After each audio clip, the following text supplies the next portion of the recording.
अस्सलाम वालेकुम my dear students, welcome back to my channel Amjad Siddiq biology. आज मैं सेकेंड ईयर बायोलॉजी के चैप्टर जेनेटिक्स या इनहेरिटेंस चैप्टर से एक नए टॉपिक को डिस्कस करेंगे। That is the statistics and probability relevant to genetics. ये टॉपिक अक्सर स्टूडेंट जो होते हैं उसमें कंफ्यूज हो जाते हैं, स्टूडेंट के लिए काफ़ी प्रॉब्लम होती है इसी टॉपिक में। तो मैंने सोचा कि इसी टॉपिक को मैं पहले एक्सप्लेन करूं, क्योंकि इसी टॉपिक के हवाले से ईटा में, एनएमडीकेट में, नीट में, मुख्तलिफ़ कम्पिटिटिव एग्ज़ाम्स में मुख्तलिफ़ किस्म के MCQs टाइप क्वेश्चन आते हैं। जब इसी टॉपिक की कॉन्सेप्ट आपको क्लियर आ जाए तो आप उसी तमाम क्वेश्चन को आप अटेम्प्ट कर सकते हैं। तो ये बेसिकली स्टैटिस्टिक्स है, टाइप्स ऑफ मैथमेटिकल रेशोज़ है जो कि आप जेनेटिक्स पर अप्लाई करेंगे। जेनेटिक्स बेसिकली बायोलॉजी का एक फील्ड है। तो ये इसी ब्रांच को आप कह सकते हैं बायो स्टैटिस्टिक्स या बायोमेट्री या बायोमैथमेटिक्स भी आप कह सकते हैं, क्योंकि आप मैथमेटिकल या स्टैटिस्टिकल जो एप्लीकेशन है उसकी रोशनी में आप बायोलॉजी यानी जेनेटिक्स को आप पढ़ते हैं। तो देखते हैं कि इस टॉपिक में क्या है बेसिकली। तो सबसे पहले आपको प्रोबेबिलिटी के बारे में पता होना चाहिए कि प्रोबेबिलिटी क्या होता है। Probability mean chance. We can define the chances of an event to occur is called probability. मतलब इवेंट्स जो मुख्तलिफ़ किस्म के इवेंट्स होते हैं उसके चांसेस, जिस तरह कि हम कहते हैं कि बारिश के बारे में, कोई क्रिकेट मैच हो रहा है उसके बारे में आप कोई जो है प्रोबेबिलिटी शो करते हैं, बारिश होगी या नहीं होगी, बारिश कम होगी या ज़्यादा होगी। इस तरीके से क्रिकेट मैच है, दो कंट्रीज़ के दरमियान में, दो टीम के दरमियान में, कौन सी कंट्री जीतेगी, कौन सा मुल्क जीतेगा, कौन से मुल्क के जीतने के चांसेस ज़्यादा है, कौन से मुल्क के हारने के चांसेस ज़्यादा है। ठीक है, तो इसको हम कहते हैं प्रोबेबिलिटी। और फॉर एग्जांपल देखें, आपके पास एक स्केल है, प्रोबेबिलिटी स्केल फॉर एग्जांपल, जो 0 से लेकर 1 तक है। अब एक स्केल है, एक सिरे पर 0 है, दूसरी साइड पर 1 है। अब 0 मतलब 0% चांस। फॉर एग्जाम्पल बारिश का 0% चांस है होने का। इस तरीके से दूसरे एंड पर 1, बारिश का 100% चांस है कि बारिश होगा, या बारिश के 100% चांसेस है कि बारिश नहीं होगा। अब 100% श्योर हो। यहाँ पर 0% में भी आप 100% नहीं होगा, अगर 100% होगा। और इसके दरमियान में फॉर एग्जांपल 0 के बाद 0.1, 0.2, 3, 4, 5 एंड 0.6, 0.7, 0.8, 0.9 एंड 1। अब फॉर एग्जांपल 0 से आप 0.1 की तरफ आते हैं, तो 0.1 का मतलब क्या है, कितने % चांस है बारिश की या फलाना टीम की क्रिकेट जीतने के। अब 0.1 का अगर आप परसेंटेज मालूम करना चाहें तो आप 0.1 को 100 के साथ मल्टीप्लाइड कर ले तो आपके पास आ जाएगा 10%। तो 0.1 का मतलब है कि 10% चांसेस है कि पाकिस्तान या इंडिया या इंग्लैंड या ऑस्ट्रेलिया ये मैच जीतेगा। ठीक है, और 0.2 फिर 20%, 0.3 30%, 0.5 50% चांस है। 0.5 की परसेंटेज आप किस तरह मालूम करेंगे, 0.5 को और 100 के साथ मल्टीप्लाइड कर ले, आपके पास 50% आ जाएगा। इस तरीके से 0.6 60%, 7 78 एंड 0.9 90% और 1 100% चांस। 1 के लिए आप परसेंटेज कैसे मालूम करेंगे, 1 multiplied by 100 is equal to 100%। तो ये आपके पास एक प्रोबेबिलिटी का स्केल है। इसकी एग्जाम्पल को एक्सप्लेन करते हैं। फॉर एग्जांपल देखें, टॉसिंग ऑफ कॉइन है, दूसरा है rolling of dice. Tossing of coin, जब भी क्रिकेट मैच होता है तो एक सिक्का होता है जिसके एक रुख को, एक एंड को हम कहते हैं कि ये हेड है और एक जो है हमारे पास टेल है।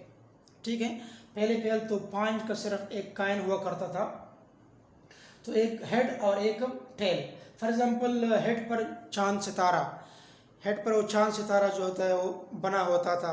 दूसरे साइड पर 5, अगर 5 का सिक्का है तो फॉर एग्जांपल हेड पर चांद सितारा है और टेल पर 5 है। एक रुख पर, इस तरह के हम कहते हैं ना कि सिक्के के दो रुख होते हैं, एक रुख पर चांद सितारा और दूसरे पर 5 या मस्जिद भी होता है। ठीक है, आजकल 10 का सिक्का भी है। तो इस तरीके से देखें, यहाँ पर मैंने देखिए फॉर एग्जाम्पल एक सिक्का है, एक साइड पर 5 है, इसके उल्टा साइड पर ये चांद और सितारा है। ठीक है, तो एक सिक्का है आपके पास। ये सिक्का जो होता है, जब आप टॉस करते हैं, इसको आप ऊपर उछालते हैं, तो जब तक ये ज़मीन के साथ हिट ना हुआ हो, स्टेशनरी फॉर्म में ना आया हो, 50-50 चांसेस होते हैं कि हेड आएगा या टेल आएगा, चांद सितारा आएगा या 5 आएगा। तो इस तरह होता है ना, आप इस तरह श्योरली तो नहीं कह सकते ना कि ये हेड आएगा, ना आप श्योरली ये कह सकते हैं कि 5 आएगा, बट 50-50 चांसेस जो होते हैं वो दोनों के क्या होते हैं, दोनों के पॉसिबल है। अब फॉर एग्जाम्पल देखिए, इसी सिक्के के दो रो है, हेड और टेल। तो जिस तरह कि मैंने इधर ये लाइन लगाया है, लाइन के नीचे मैंने 2 लिखा है। 2 मैंने इसलिए लिखा है कि दो रो है सिक्के के, दो चांस, एक हेड है और एक टेल है। ठीक है, अब देखिए फॉर एग्जाम्पल, अब पहली दफ़ा जब आप सिक्के को उछालते हैं टॉस के लिए, ठीक है, तो चांसेस है आपके पास 50% चांस है कि आपके पास क्या आ जाए, हेड आ जाए, चांद आ जाए। तो मैंने लिखा है कि अब हेड जब आता है ना, जब ज़मीन के साथ हेड करता है और ऊपर चांद आ जाता है, तो आप इसी 2 के ऊपर जो लाइन, इसके ऊपर आप चांद तो ड्रा नहीं करते ना। एक इवेंट को आप, एक इवेंट हो गया, सिक्का ज़मीन के साथ हेड कर गया, स्टेशनरी कर गया, ऊपर चांद आ गया, मीन हेड आ गया, तो हम चांद को इधर नहीं ड्रा करते, बल्कि 1, एक इवेंट हो गया तो 1 और 2। और 1 और 2 जो होता है, ये अगर आप 1 को 2 पर डिवाइड कर ले 0.5। अगर आप इसका परसेंटेज मालूम करना चाहें तो 100 के साथ मल्टीप्लाइड कर ले, 50% चांस है हेड के।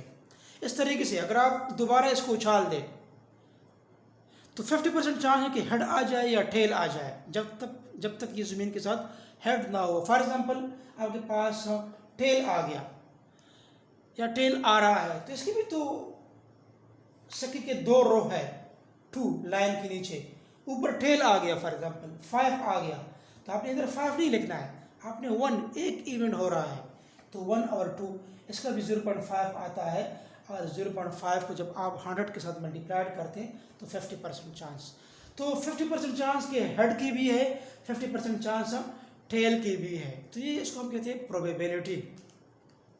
इस तरीके से फॉर एग्जांपल दूसरा एग्जांपल है, for example rolling of dice या डाई, वो लड्डू का जो चक्का होता है, जिसको हम चक्का कहते हैं, जिसके 6 रो होते, 6 रो होते हैं उसके, ठीक है, या 6 फेसेस होते हैं उसके। आप लोग लड्डू खेल चुके होंगे ना, जो कि एक इंटरेस्टेड गेम है। तो इसमें क्या होता है, फॉर एग्जांपल एक आपके पास एक डाइस है या डाई है, तो एक इस पर 1 भी होता है, एक साइड पर 2 होता है, तीसरी साइड पर 3 होता है, चौथी साइड पर 4 होता है, पांचवी साइड पर 5 होता है, इसके अपोजिट साइड पर 6 होता है, जो मैंने इधर लिखा है। 6 साइड्स है। तो मैंने क्या किया, इधर एक लाइन मैंने ड्रा किया है, फॉर एग्जांपल लाइन के नीचे मैंने लिखा है 6। इस तरह के मैंने इधर 2 लिखा था, 2 रो थे सिक्के के, तो चक्का जो होता है उसके 6 रो है, तो मैंने लाइन के नीचे 6 लिखा है।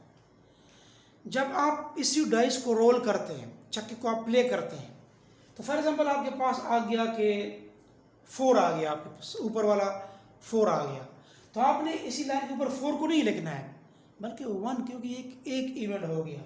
इस तरीके से अगर आप चक्के को दोबारा रोल करते हैं, 2 आ गया, तो आपने लाइन के ऊपर 2 नहीं लिखना है, बल्कि 1, ये दूसरा रो हो गया, ठीक है, ये एक दूसरा एक इवेंट हो गया इंडिविजुअली, ठीक है। तो इसको हम कहते हैं इंडिपेंडेंट इवेंट्स। यहाँ पर एक टर्म इस्तेमाल हुआ है, इंडिपेंडेंट इवेंट्स। इंडिपेंडेंट इवेंट्स ये हैं कि डाइस को आपने रोल कर दिया, एक दफ़ा आपके पास आ गया 6, फिर रोल कर दिया, ज़रूरी नहीं है कि आपके पास 6 आएगा, बल्कि आपके पास 3 आ गया, तो ये क्या, ये इंडिपेंडेंट इवेंट्स है। अब ज़रूरी नहीं है कि एक दफ़ा 4 आ गया तो दूसरी दफ़ा भी आपके पास 4 आ जाएगा। इस तरीके से काइन के केस में, काइन को आपने उछाल दिया, आपके पास हेड आ गया, तो दूसरी दफ़ा ज़रूरी नहीं है कि हेड आएगा, बल्कि टेल भी आ सकता है। तो ये दोनों क्या है, इंडिपेंडेंट इवेंट्स है, ठीक है। तो इसी प्रोबेबिलिटी को हम अप्लाई करते हैं बायोलॉजी पर। बायोलॉजी के एग्जांपल के साथ इसको देखते हैं कि क्या होता है। ठीक है, तो अभी आगे देखें।